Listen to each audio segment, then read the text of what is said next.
Hello guys, আজকে আমরা গেছিলাম সার্কাস দেখতে। তো জায়গাটার নামটা বলবো না। তো সবাই মিলে চলে গেছিলাম সার্কাস দেখতে। তো ফার্স্টে এখানে ঢোকার জন্য আমাদের টিকিট কাটতে হয়েছিল, তাও আবার এক একজনে কত নিল, 100 করে নিয়েছে, বাপরে।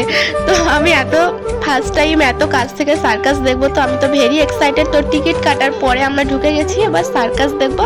তো চলো তোমরাও দেখে নাও কিছু সার্কাস। তার আগে দেখো ভিতরেরটা কত সুন্দর করে সাজিয়েছে, মানে এত সুন্দর দেখে আমি তো অবাক হয়ে গেছি। না জানি ভিতরে ঢুকলে আরো কত সুন্দর জিনিস দেখতে পাবো। আর আমার বান্ধবী দেখো এখানে হা করে সার্কাস দেখছে।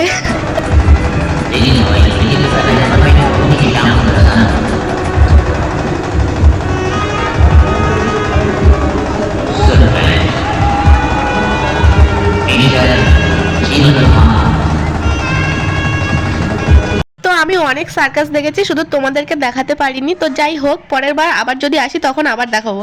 তো এখানে দেখো আমি ভিডিও করছি আর দাদাটা শুধু আমাকে হাসাচ্ছে। হাই গাইস, এই মুহূর্তে আমরা এখানে সার্কাস যাচ্ছি। সবাই ছোট ছোট সার্কাস, এই সার্কাসের পাঁচ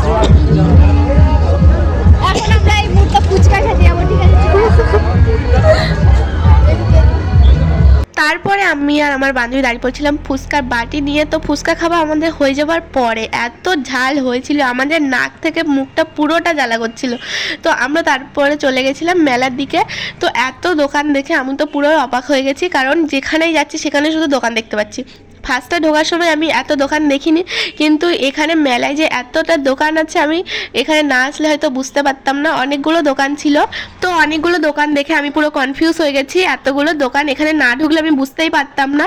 তো এতগুলো দোকানে আমি কিছুই সেরকম পাইনি খুঁজে। তো যেটুকু পেয়েছি আর দেখালাম না কটা জিনিস কিনা। তারপরে আমরা সবাই মিলে আবার চলে এসেছিলাম বাড়িতে। তো চলো টাটা।